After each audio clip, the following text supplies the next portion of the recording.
Ivan, the books of Samuel, really focusing on Saul, the first king of Israel. He is then replaced by David, who is given a promise by God that he will have a dynasty. Right. His descendants will sit on the throne, and ultimately the greatest king of all, Right. the King of Kings, will come from his line. As we move into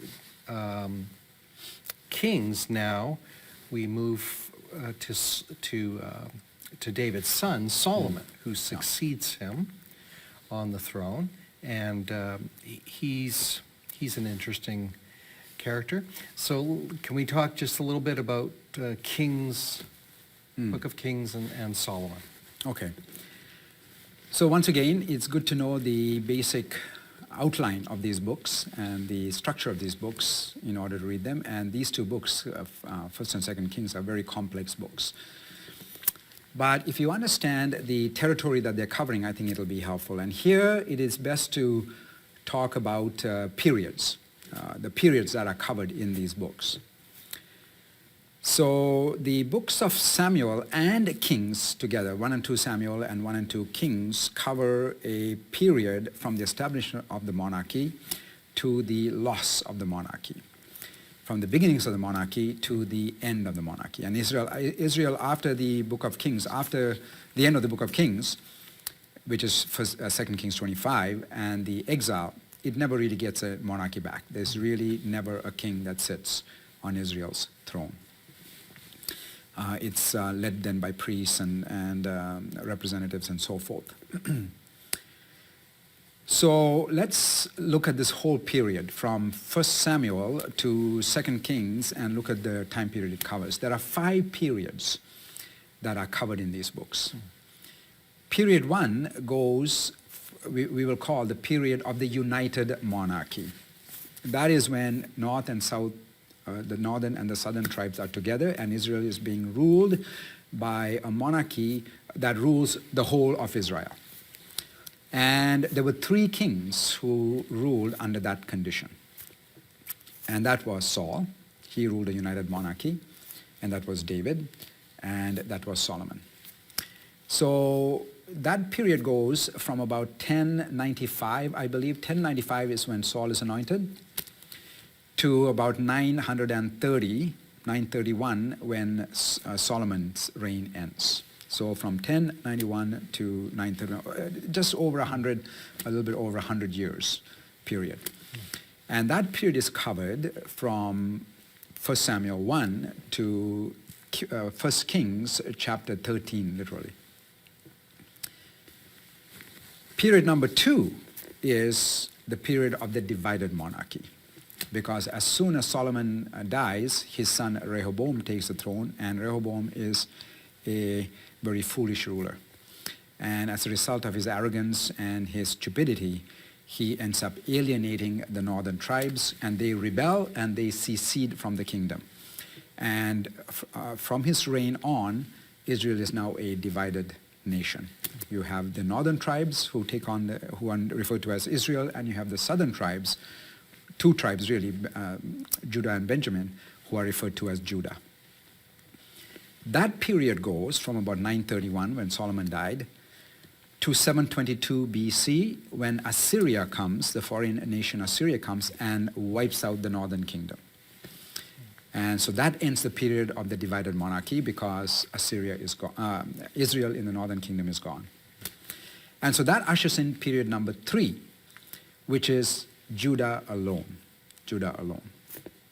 when the 2 southern tribes limp along for about 150 years until that period ends with, and this is all the book of Kings now, until that period ends when the Babylonians now come and wipe out Judah and take her into exile sometime around, well, they start attacking in 605, and then they finally finish it and end it and destroy the whole place and take the final group of exiles in 586 BC.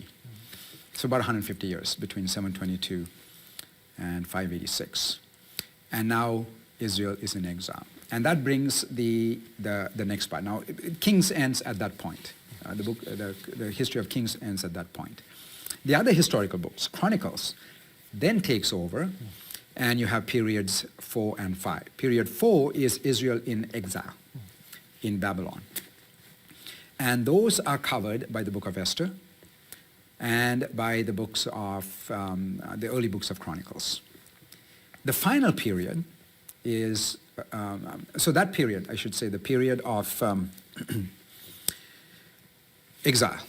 Exile goes from 586 to about 536. It's about 70 years if you count from 605, 70-year period.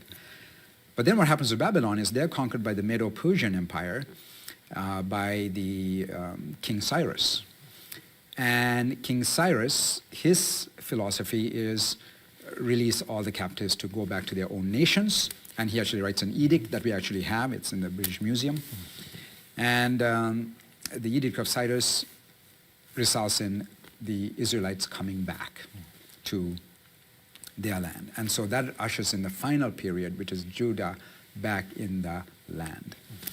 And that is covered in Chronicles, and Ezra and Nehemiah cover that period. They come to those people back in the land, while Esther carries on the story about the Jews that remained in Babylon, which is now part of Persia, and what happened to them there.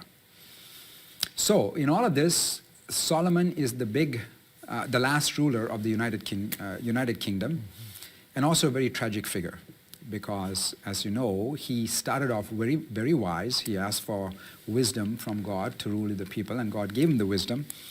But he ended up violating all of those commands of kingship that Moses gave in Deuteronomy 17. And he multiplied wives, he multiplied horses, he refused to enforce the law and didn't enforce the law. In fact, he created idols. He created places of worship for all of his wives, because Solomon was the first pluralist. You know, we think pluralism is a modern phenomenon. It is not. He is the first one to try it. Whereas David was, we are Israelites, and if you want to come into this land, you follow our God. Solomon said, no, I welcome all the nations, and bring your gods, and we'll make room for them. And I'll even state-sponsored, I'll use state money to build your shrines for them. So he becomes a patron of those idols, but he never stays there, because sin always leads you down a path. And at first he is inviting them, then he is offering them patronage, and finally he's worshipping at them. And he dies a complete fool and leaves the kingdom in tatters with all kinds of resentment, and his son inherits a very, very hostile powder keg, and his son is even stupider than him and lights the fuse, and it all blows up. So sometimes people ask, how come the wisest man ended up such a fool? I think the answer is in Proverbs, his own book that is attributed to him, and which he no doubt provided many of the Proverbs to, 1927. Proverbs 19:27, I think, gives the key to Solomon's tragic life. And that proverb is a very difficult proverb to translate from the Hebrew, because in the Hebrew it is a sarcastic proverb. In other words, the way the Hebrew goes is something like this, if I can remember. Cease listening to instruction, my son, in order to stray from the words of knowledge. In other words, it's as if the father is commanding the son. Stop listening to instruction so that you stray from the paths of knowledge. Now, of course, the point is exactly the opposite, right? You're using it to say exactly the opposite. The point being, don't ever cease listening to instruction, because you will end up straying. It's like we would say to a child whom we've told 1,000 times, don't go near the hot stove. They'll say, go ahead, put your hand on the hot stove and get burned. We mean exactly the opposite, but we use it for emphasis. And so in English translations, it's usually translated as a conditional. If you stop listening to instruction, then you will stray. Which shows you a very important point about wisdom, and which was violated by Solomon, and that is, wisdom is something that you have to constantly nurture and maintain and renew yourself in. Cease listening for one day, and day 2, you will listen less. And day 3, you will listen less and less and less, until finally, by the end of the month, wisdom is not even in your vocabulary anymore. At some point in his life, Solomon stopped listening to instruction, and he entered on a path downhill, and that was the end of him. So it's a very important lesson for us as well, not to continuously renew ourselves. I remember, I think it was John Piper who said, and at first I thought it was pretty strange what he said. He said, I thank God every day I wake up that I didn't wake up an atheist. And, but I think the point is, you might have had the greatest blessing with God yesterday. But if you rely on that to carry you today, you are in deep, deep trouble. Yesterday's blessings were for yesterday. Today you have to renew your covenant with God. You have to renew your faith in God today. Stop going to church one Sunday, and it'll turn into 2 Sundays. And then the 2 Sundays will turn into 3 Sundays, and by the end of the year, church is a foreign land to you. That's how easy it is to get off track, and Solomon did.